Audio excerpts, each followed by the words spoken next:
The story begins 2 years ago at the Lamor Citadel Holy Shrine. A huge line of 13-year-olds had formed, each one buzzing with excitement to receive their gift at the grand altar. Kai Heinemann was also there, waiting nervously for his turn. His friend, seeing his tense expression, asked if everything was all right. Kai confessed that the thought of this gift had been on his mind since the day before, and he hadn't been able to get much sleep. Ray, his other friend, admitted she felt the same way. She wondered aloud what kind of gift they were going to receive. The day they would finally receive God's blessing and attain their own unique gift had arrived, and Kai couldn't wait to see what his would be. In this world, when a human turns 13, they are granted a special ability as a blessing from the gods, known as a gift. There is a wide variety of these gifts, ranging from proficiency in handling weapons like swords and spears, to the ability to use powerful magic or create objects, or even the ability to appraise items or search for things. In other words, it wouldn't be an exaggeration to say that the gift a person receives on this day will decide the entire course of their future. Rena, another of Kai's childhood friends, declared that she wanted to become a princess and a rabbit at the same time. She always acted like this and was a natural airhead. Kai patiently told her that she couldn't become a princess and that being a rabbit wasn't a gift. Surprised, she then asked what kind of gift he would like to have. Kai said a sword gift would be nice, but that was a lie. He didn't actually want a gift at all. The one he truly admired was his grandfather, who used to be known as the swordsman. He wanted his grandfather to succeed as the master of their family's sword dojo, which is why he hoped to receive a sword-related gift. But Kai's real wish was something different. What he really wanted was to receive a gift that would let him go on adventures, so he could become a great hunter like his mother. Hunters were people who explored the mysterious and unknown reaches of the world, defeating evil monsters and embarking on thrilling adventures. A hunter was what Kai truly wanted to become.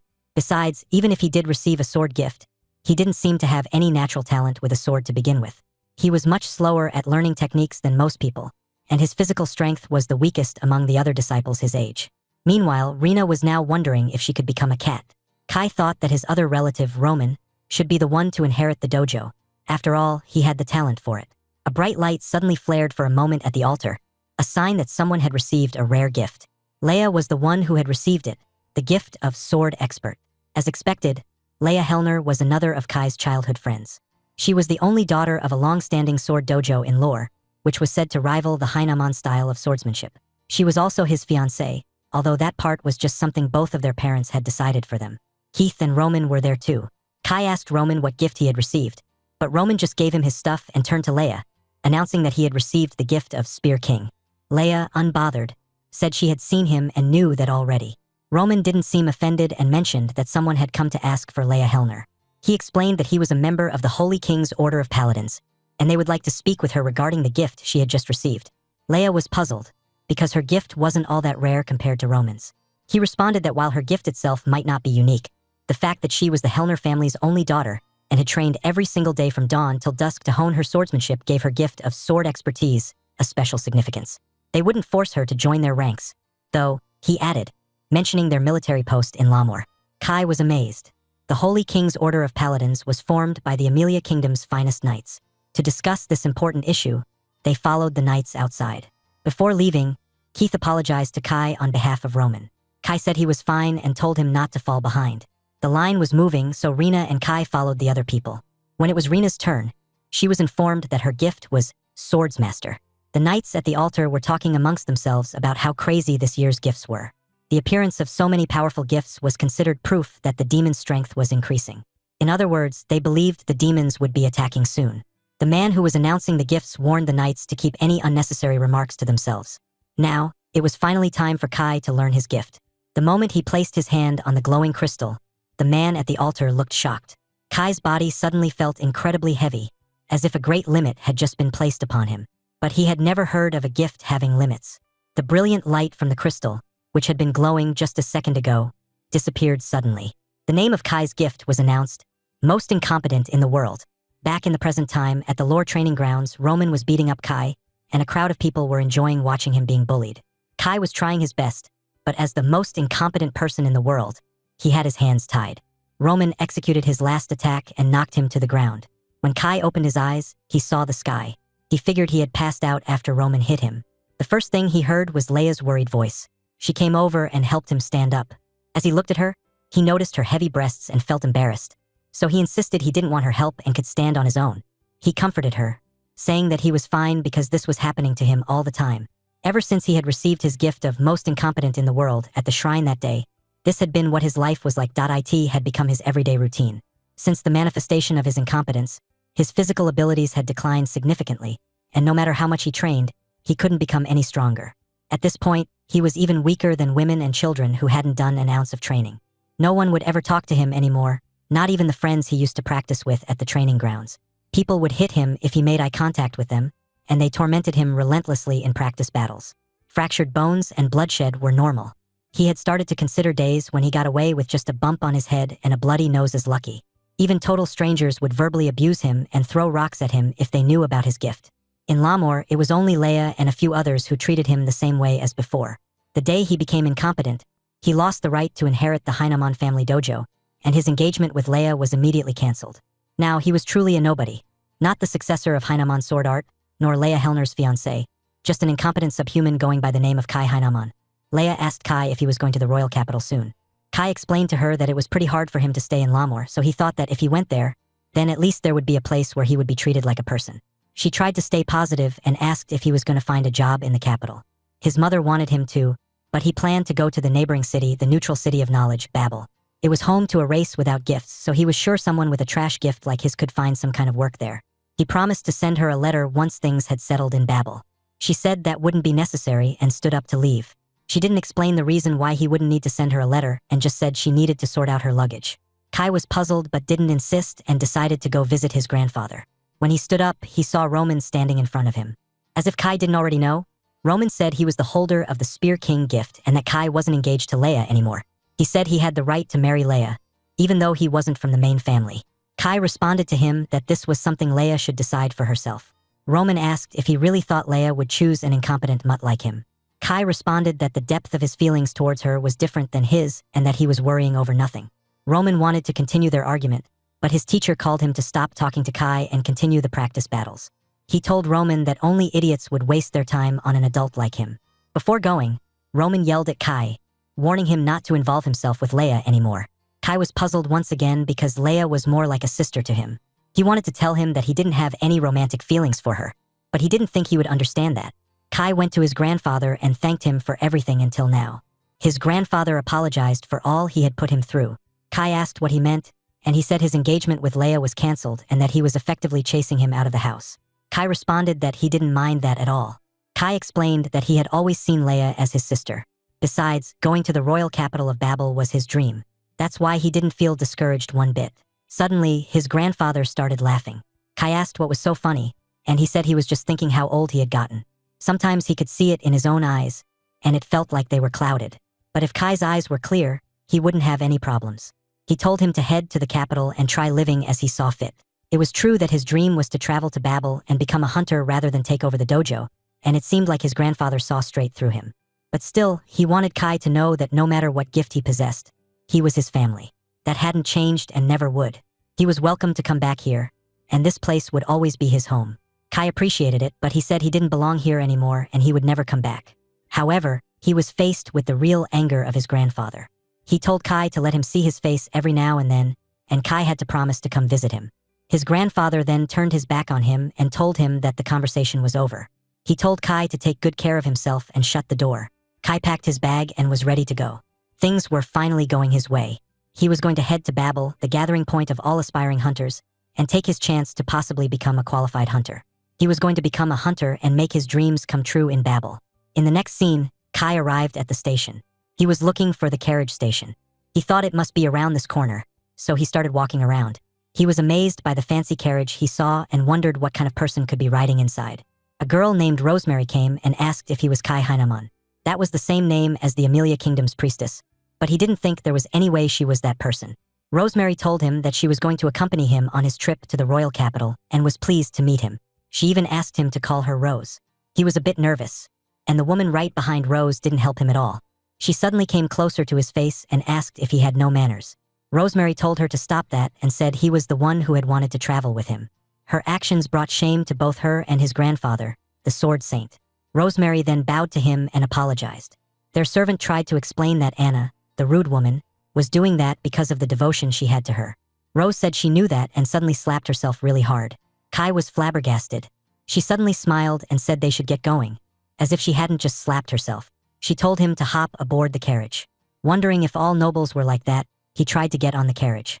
He was grateful to his grandfather for arranging the ride, but he still questioned if he would be okay with these people. They traveled until it was dinner time. Kai got his stuff and it was his turn to be served. He hurried and got the dinner. However, the chef put only one piece of bread on his plate and told him to get lost. Kai was shocked. His grandfather had said that all the travel expenses were paid for, so he was confused, but then figured he had to pay separately for food. He was thinking about the bread when he didn't see a man who was walking, and he bumped into him. He was the one who had fallen on the ground, but the man started yelling at him and called him a damn incompetent. Kai tried to defend himself, saying that the man was the one who had bumped into him, but he didn't listen and started kicking him. People were watching them but didn't bother to help him. Anna was the one who yelled at him to stop. The man asked if she was the one protecting that traitor. Anna responded that she wasn't trying to protect him and that she was just following Lady Rose's orders to treat him as a guest. They heard someone, and when they looked, a man with the biggest sword asked what this ruckus was. The man turned his back and walked away after seeing him. Kai was glad he had gotten rid of him and was about to thank Anna, but she too was walking away. Anna told him that she wouldn't be helping him if it weren't for Lady Rose's orders and ordered him to go back to his tent. The man with the sword approached Kai and said that one of his men had caused trouble for him again. He also knew who Kai was. Kai finally looked at him and realized that he was Mr. Arnold. Mr. Arnold bowed to him and asked for forgiveness on behalf of his subordinate's rude behavior. Panicked, Kai said it wasn't his fault. He explained that it was the same as always. People from the royal capital and the Holy Amelia Kingdom saw him as an existence shunned by God, a traitor cursed with a terrible gift. He was used to this by now and knew it couldn't be helped. Mr. Arnold told him that he was going to bring his food to his tent for him. Kai couldn't accept this and said he didn't have to go that far, but he just said kids like him should be more honest and told him to come with him. They went to the head chef and Mr. Arnold talked to him. Panicked, the chef tried to defend himself, saying that it was Sir Frankton who had said that.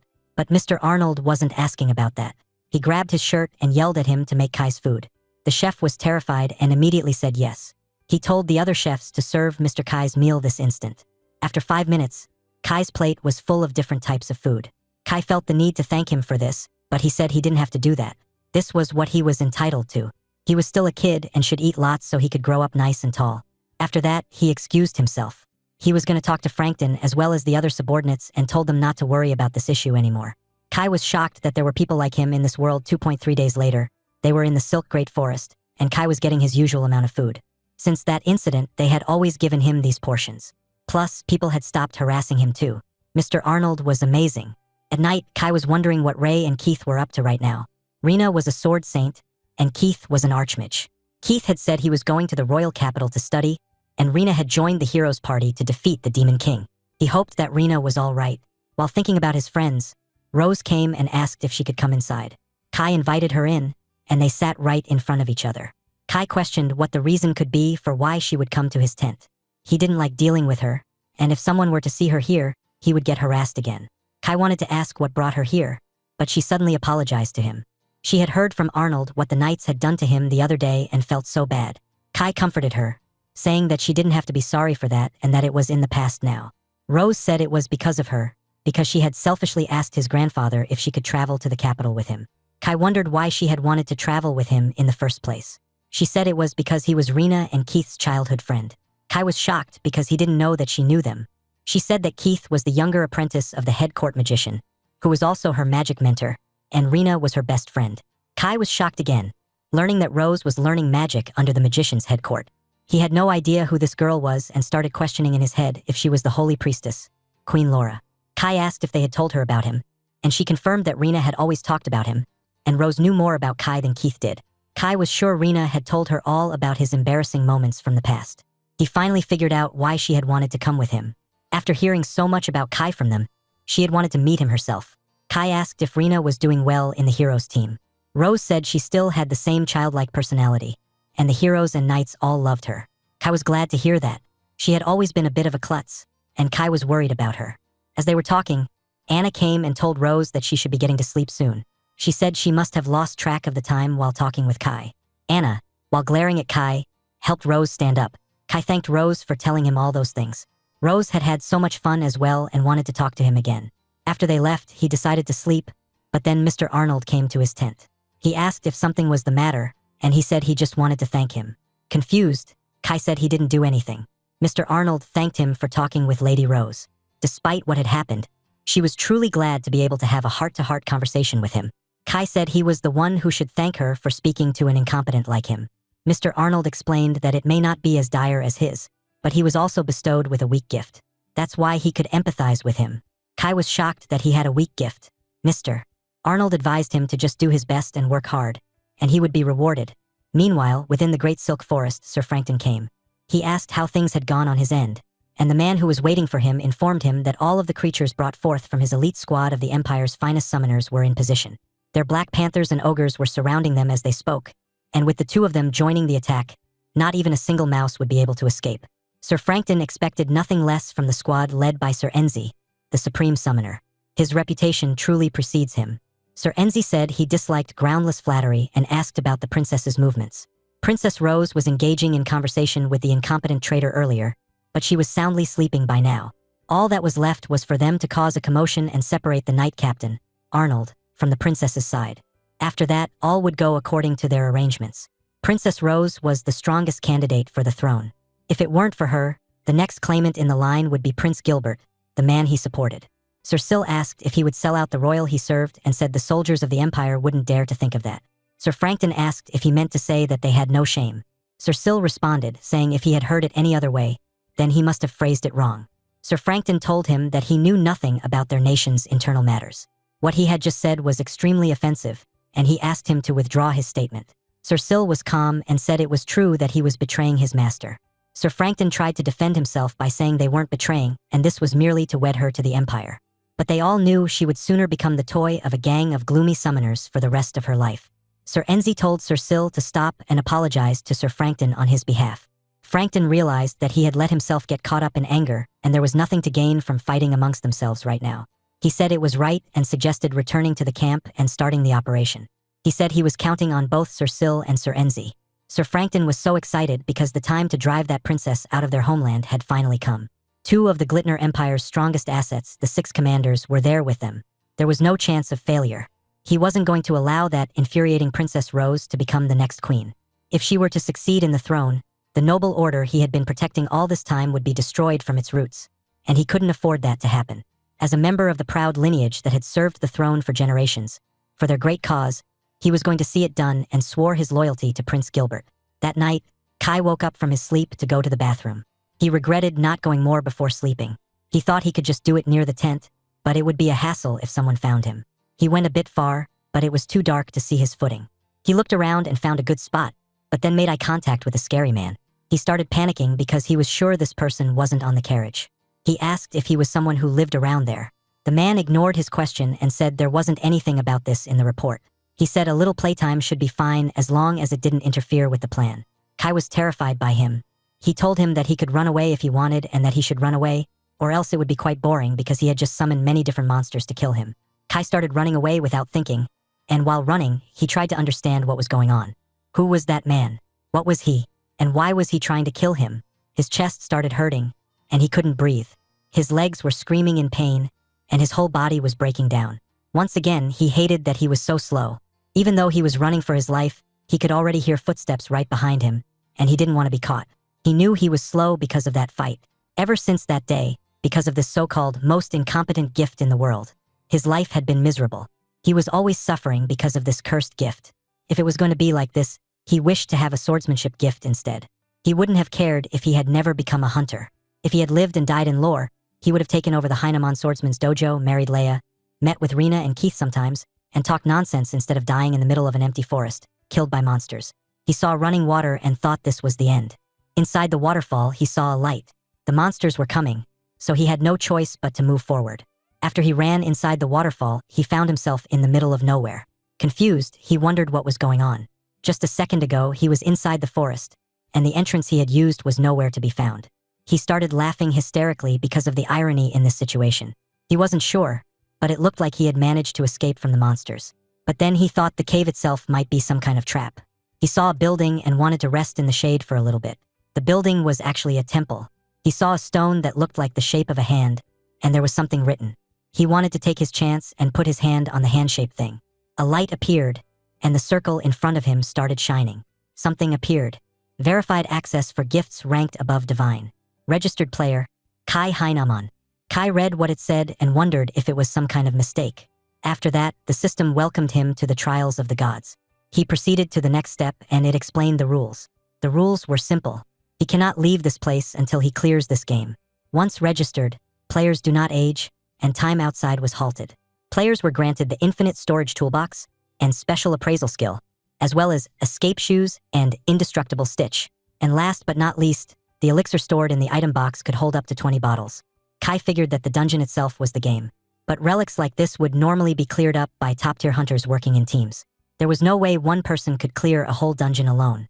Plus, while he was here, time outside was stopped. If he cleared it and went out, he would be back to facing those monsters. There was no good side to his situation. He tried to organize his thoughts and think about it for a moment. Players were further granted those next 5. He thought the first one was an item box. When he said it out loud, a box appeared next to him. Inside the box, there were only escape shoes and an indestructible stick. He touched the escape shoes and a pair of shoes dropped. He tried to store them again, and they disappeared. He was amazed because this was a rare item box, even for a merchant with the gift. Fourth item was appraisal skills.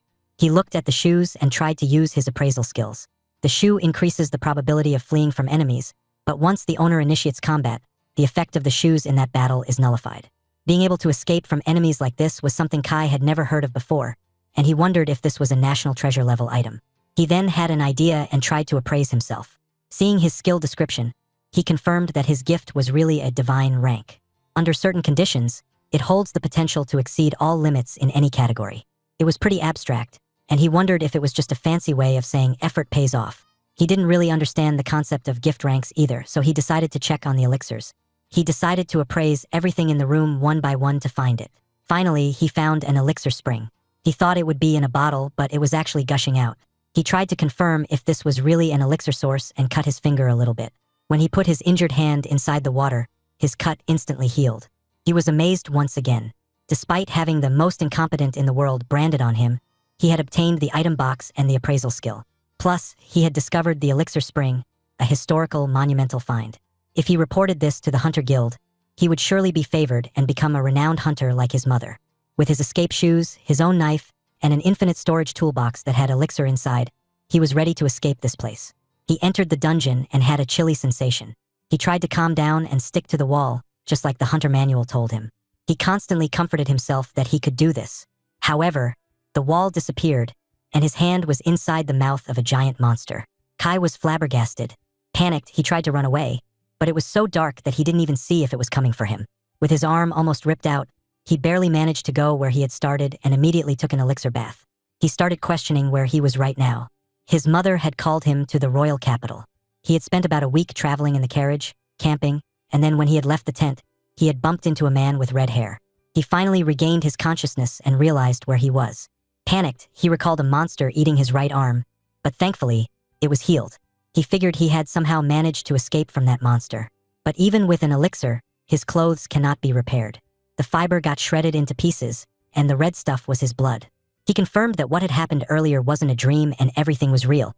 If he wanted to escape, he had to go back to that dungeon. This time, he was lucky to survive, but he wasn't sure about the next time. He started panicking after thinking about dying once again. Kai started crying his eyes out about his fate that in the next scene. Kai had been there for 7 days and was about to starve to death. The only edible thing was a hardened, toxic bug. Even if it was highly nutritious, it had venom strong enough to kill a dragon, so he was sure he would die too. At day 15, he chugged elixir like water. If this hellish hunger kept going, he was sure he would die. If he didn't eat the bug, he would die. The moment he put the bug inside his mouth, his vision went red, and he was sure this was his death. However, a notification came and informed him that he had acquired a skill called Lesser Poison Resistance. There was a voice inside his head saying this. He was so glad that the elixir had worked, even though he felt incredibly nauseous. Also, he had a headache and dizziness. He continued drinking the elixir, and his symptoms were gone. For some reason, his stomach was feeling full too. He was glad that he didn't have to worry about food now, but he wasn't sure if this would be good from now on. He had to eat nothing but bugs. After 100 days, he had looked at the poison resistance skill explanation and realized that no matter how many of those bugs he ate, he wouldn't die. 1 year passed, and he started practicing swordsmanship skills to clear his mind because he was about to lose his mind. After 40 years, he was imagining his opponents, and today's opponent was Roman. He started having a fierce battle with Roman and finally, he managed to beat him. With that, Today's virtual match was completed. He realized that he had been winning a lot more in those virtual matches lately, and he had even beaten his master. He suddenly had a new skill. It was the first stage of sword technique. He had never heard of a skill like that, but confirmed that imaginary battles count too. If it was called the first stage, that meant there were more levels above it. So he decided to keep at it. 800 years later, he finally reached the intermediate stage. This time, he was battling with the legendary heroes of this nation. A master swordsman from Isabel's theocracy who wields two swords as if they were his arms and feet, the dual-wielding Graham. The elf hailed as the strongest for integrating magic and swordsmanship into one, the magic sword Silver, and the former sword emperor of the Glittner Empire, Ashburn. It was time to challenge those images now. 1,500 years later, those legendary heroes were all so weak in front of Kai.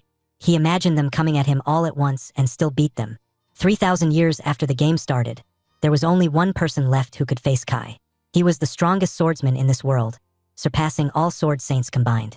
The strongest virtual enemy he was facing was actually himself, Kai Heinemann. In the next scene, Kai was ready to fight a real monster.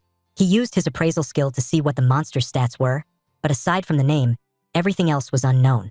However, instead of being scared, he found fighting with an enemy shrouded in mystery interesting. Without waiting any longer, he rushed to it to attack. The monster was too straightforward and slow for him, so he was confident in his movements. As he continued fighting, he noticed that it used its legs too. He dodged its attack and realized that it was just a grasshopper, and this was the monster's limit. Though it was a waste of time, he decided to show the monster something special. He used the Heinemann swordsmanship technique called Brink of Death, and slashed the monster's head into two pieces like it was nothing. He was a bit disappointed that a monster he had feared was so easy to beat. He noticed that his status had improved, so defeating enemies enhanced his physical abilities. If that was the case, he decided to kill more and more monsters. When he arrived at the deepest chamber, everything crumbled at a mere touch. Swinging a sword would have felt more worthwhile. The chamber was ridiculously vast and only got wider as he descended. The toxic bugs were almost gone as well. He wondered if he should return to the surface using a magic teleportation circle, but then decided to keep going while eating those. When he was full, he moved on to the next floor and encountered the biggest, scariest-looking monster he had ever seen, the Killer Hornet. The system confirmed that the player had reached the 10th underground floor and was initiating the first trial, defeating the Killer Hornet. Kai figured that there was a powerful enemy every 10 floors. This was perfect timing because he was growing bored of nothing but grasshoppers. At last, a worthy adversary. Now they could try to kill each other to their heart's content. Something shocking happened. The monster disappeared, and it took his left arm in less than a second. Instead of fearing the monster again, he found it impressive because he was feeling pain after so long. This was going to be a kill worth savoring. This monster was extremely fast, but it was always making a straight line attack, so it was a bit disappointing. Plus, before moving at high speed, it would stay and tremble in place for a while. It practically said, "Dodge me." He noticed that the monster had a trump card. It started releasing poison to attack from a range. Kai used his third form, called the Moon Mirror, and started gathering the poison around his sword. Ranged attacks like this did not affect him, and he turned all the poison on the monster itself, attacking it with its own poison. Apparently, it was a corrosive poison, but either way, it didn't affect him. One surprising thing happened, and the monster was still coming at him. For an insect, it was carrying the pride of a warrior. Kai used his sword technique's second form, called Lightning Strike. As a fellow warrior, he responded to the monster with his fastest sword technique so that the beast could rest in peace. After defeating the hornet, his first trial was cleared, and he had a reward. Kai didn't expect that there would be a reward. Something like a treasure chest appeared, and inside there was a flame sword. It employs ambient magic to ignite targets it slashes. He was pretty surprised. He wasn't exactly hurting for weapons. His indestructible one was enough. He had an idea, and he roasted the bugs with his sword. He decided to try it on the next floor. Moving on to the next trial, he saw that the floor was a lava field. It wasn't that bad, actually. As a trial, this was the kind of challenge he was expecting. But he couldn't go forward as his shoes weren't heat-resistant. Speaking of resistance, he had an idea that it could be an interesting experiment. Conveniently, there was a return magic circle on B10. He opened his item box and stored his shoes. His interesting plan was to go barefoot, but the moment he stepped on the floor, his feet burned. He prepared more and more elixir until he started to get used to the heat. After trying it countless times, he could withstand the heat for about 10 seconds now. A notification came and he acquired a lesser heat resistance skill. He decided to push straight through the heart of the floor because time and elixir were unlimited. He kept up that pace and charged ahead. He passed, and he continued his journey to clear this dungeon. He finished the floors one by one while acquiring new skills and finally arrived at floor 300. He had so many skills now. With this, the resistance skill set was almost completed. No matter where he went, he felt invincible. Now, he decided to move to the next floor. He also picked up a Thunderbeast glove but didn't know what it was and had been using it as a towel. As he kept walking, he heard water sounds. He thought the staircase was leading down. When he followed the sound, he saw the Thunder Tiger King, the final trial of the upper levels. As the Tiger King rushed to attack him, it couldn't even touch Kai and broke into pieces. Kai had used his first form, Brink of Death, to not deal with it. He thought it was a waste of his time for weaklings, and he was right. Suddenly, he heard a voice saying that the Thunder Tiger King's defeat had been confirmed. The voice sounded shocked. He looked below, and an enormous fish was talking. A special bonus had been awarded for defeating the Thunder King, and it looked more promising. He suddenly fell into the water and was surrounded by many monsters, and he fell right into a monster's mouth. He stopped himself, and while controlling his breath, he thought how incredible this fight was. It was his first underwater battle, and he had gotten a bit tangled down there. When he looked up, he realized that getting back to where he was might be the biggest trial on this floor. The voice that notified him of what was happening always seemed a bit uneasy, while announcing that the final trial of the upper floors had been cleared and he had achieved a super rare condition. Kai noticed that too and said she sounded like she was stuttering. The voice told him to shut up and said there was something weird about him. To think he would also get a super rare treasure chest hidden within that fish he had sliced up was unexpected. He wasn't sure which one was the super rare one, so he started with the smaller chest. There was a book about magic tomes. He wondered if someone like him with an incompetent skill could even use magic. If he could, this might be quite fine. He moved on to the next one, and it was a Raikiri, a twin blade. The sword felt so natural, and the grip was like the wooden swords from his swordsmanship dojo. He had a feeling this sword would be his new partner. It had been 7,612 years since the game had started, and from here on, he was in the Dragon Zone. It was his perfect opportunity to test out Raikiri. The sword fit perfectly into his hands and harmonized with his swordsmanship.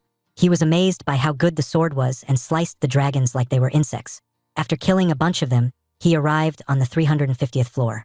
Compared to the dragons so far, this one was quite small. However, its eyes exuded immense pressure, incomparable to the previous weaklings. As the voice announced his goal, which was to defeat the golden dragon Fafnir, it sounded a bit personal. He didn't care about it and started the soul-boiling duel to the death. In the next scene, we see the door opening, and Kai is pretty worn out. For the first time, he had lost. He had no idea that all his slashes would be nullified like that. But he was even more encouraged by this defeat and decided that it would be his next goal to defeat this thing. He returned to the ground floor and had an elixir bath. He managed to stop the bleeding and realized he would never get used to the sensation of his flesh regenerating. Even so, as a prerequisite, he would need to deal with that physical nullification. If his blade wouldn't work, then there would be other means, something other than physical attacks. The only thing that came to his mind was magic. He should have a few magic tomes from those clear rewards, so he opened his item box. Inside the magic tome, there were quite a few. Since it was his first time, he decided to go with an introduction to magic tomes. He started reading it and realized it was no use because of his incompetent gift. He couldn't form a contract. He wondered if he could acquire magic through official methods, but there was no response. He decided to read the original text directly to acquire it while drinking elixirs. Time was infinite, after all.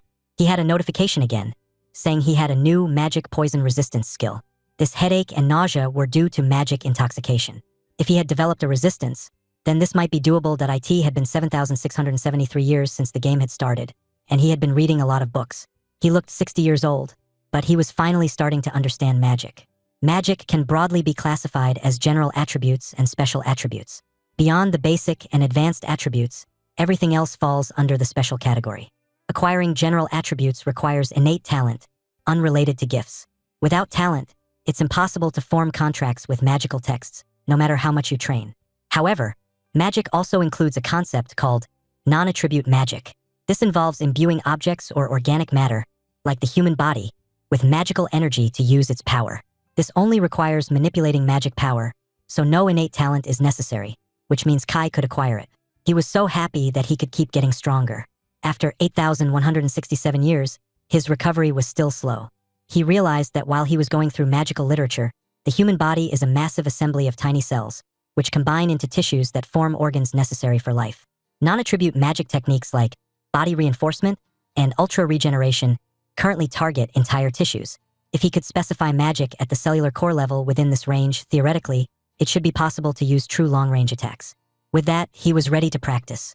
He was grateful that the system recharges monsters over time. This thing was going to be his practice dummy again. As the monster attacked him, he used non-attribute magic called Body Reinforcement and Adamantine Strength.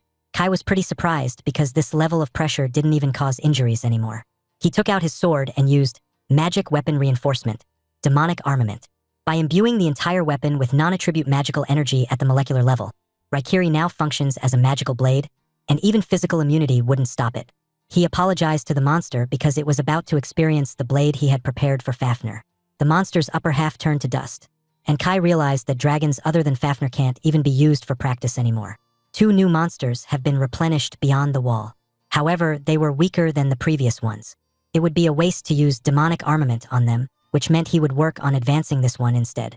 After 11,650 years since the game had started, Kai had acquired the Heinamon throwing technique ultimate stage. It was about time to beat that dragon because he had perfected his long-range attacks and earned the title of Dragon Slayer. He had done all he could, and now he left the rest to fate. With his current skills, he faced Fafnir. The voice spoke again, saying Fafnir, with her physical immunity, was unbeatable.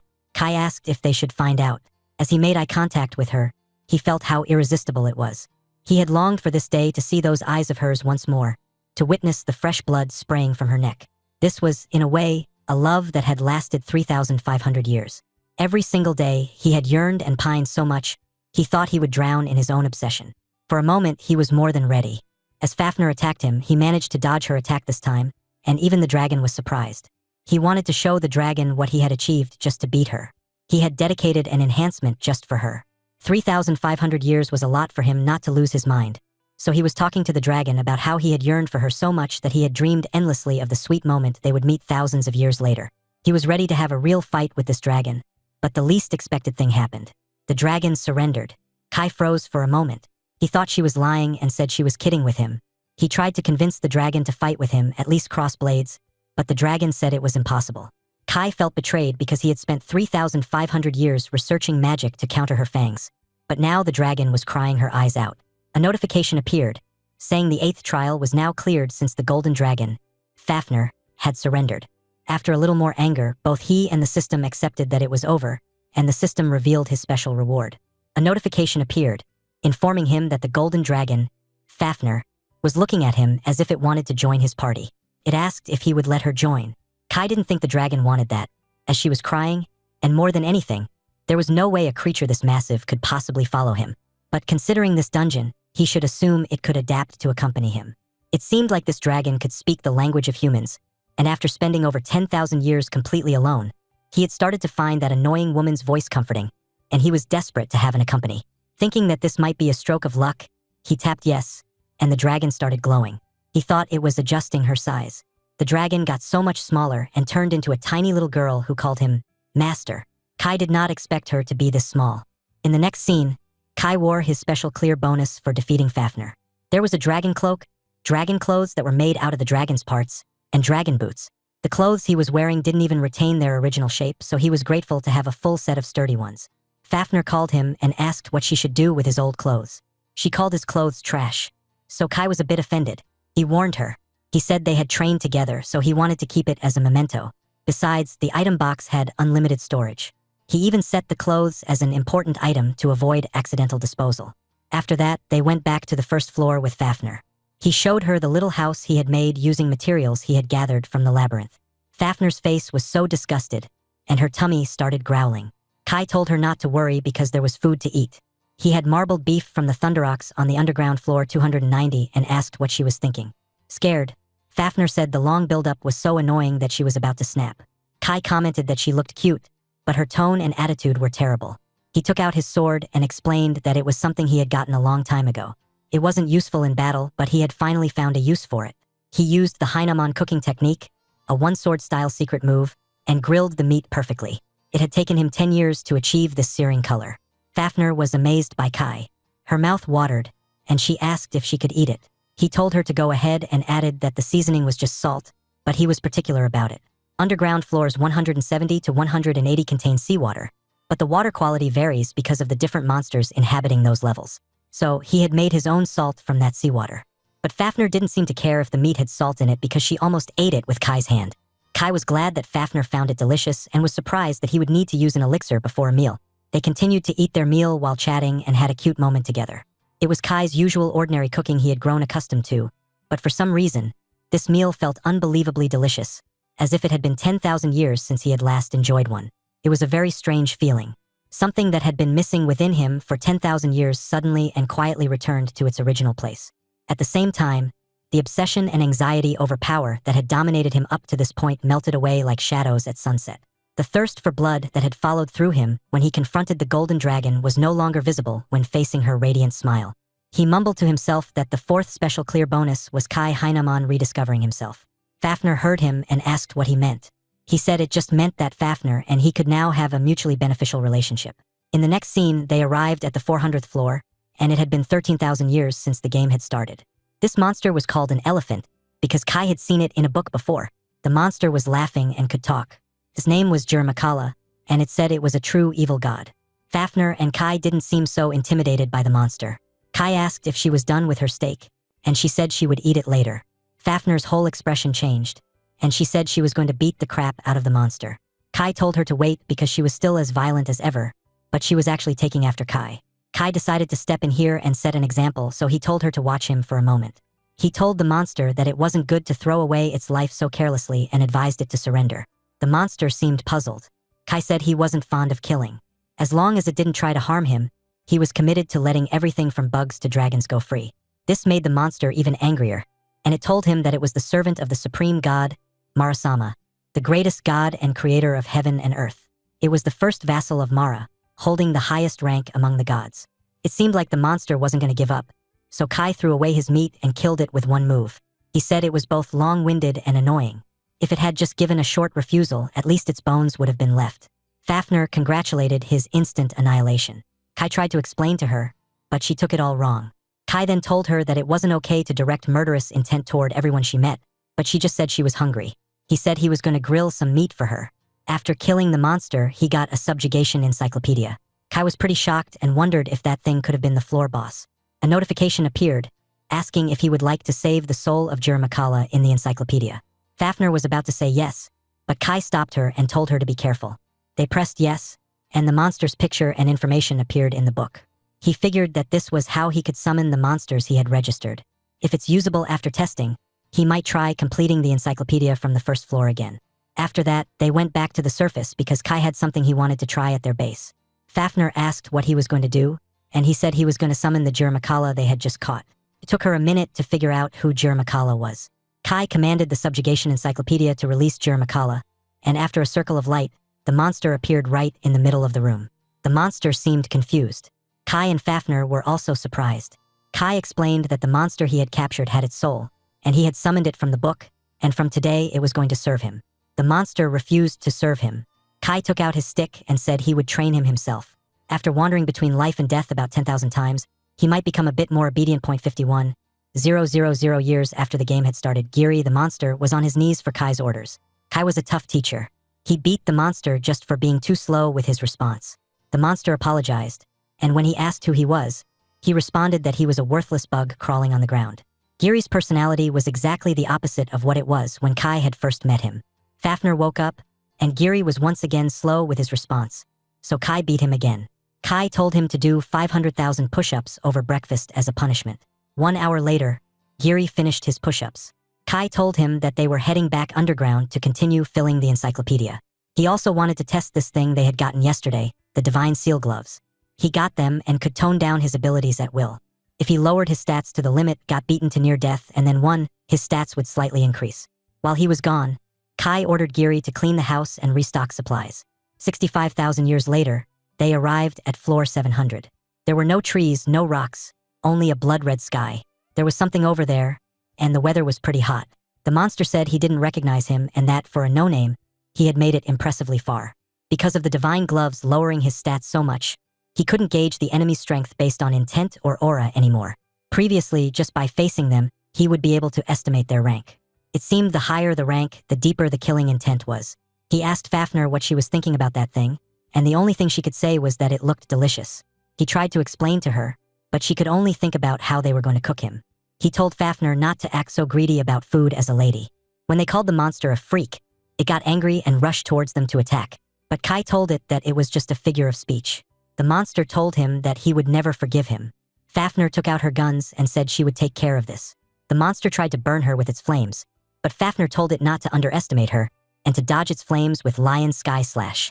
She made enough damage to not let him move, and then he was dead by the second attack. Kai clapped his hands for her. Fafnir was just thinking about cooking the meat immediately. Kai said he would roast it now while taking out his sword. But the monster started to burn on its own, or so they thought. It was because after a few minutes, they realized it was regenerating. Kai told Fafnir to make sure it was dead this time, but the monster said he was immortal. When Kai heard the word immortal, he told Fafnir to wait. That was the perfect opponent for him. An immortal bird that never dies was the best. Kai's blood started boiling because it had been a while since he had felt this thrill. He wanted to test out if he was truly immortal. First, he was planning to pull out all its organs while it was still alive. Then, they were going to slice it into tiny pieces down to the size of a fingernail. Then, he was going to use Raikiri to incinerate it and turn it to dust. He was looking forward to seeing how long its life force could hold out. However, the bird was a disappointment because when he diced it into bite-sized chunks, it died. He couldn't believe this was true. The notification appeared and asked if he wanted to add Phoenix's soul to the book. Kai was so angry that he accidentally scared Fafnir. When he realized what kind of image he was giving, he immediately turned to his smiley mode and said that using that kind of language was not okay. He only said it now to show her what not to do. Fafnir was shocked because he had also broken the transparent notification board. Kai was still trying to convince her that this kind of behavior wasn't okay for a lady. Fafnir seemed to understand him and called him crappy. Even though Kai knew what she meant, he patted her head. This was the classic pattern of bad parenting. After settling on this, they went back to the first floor.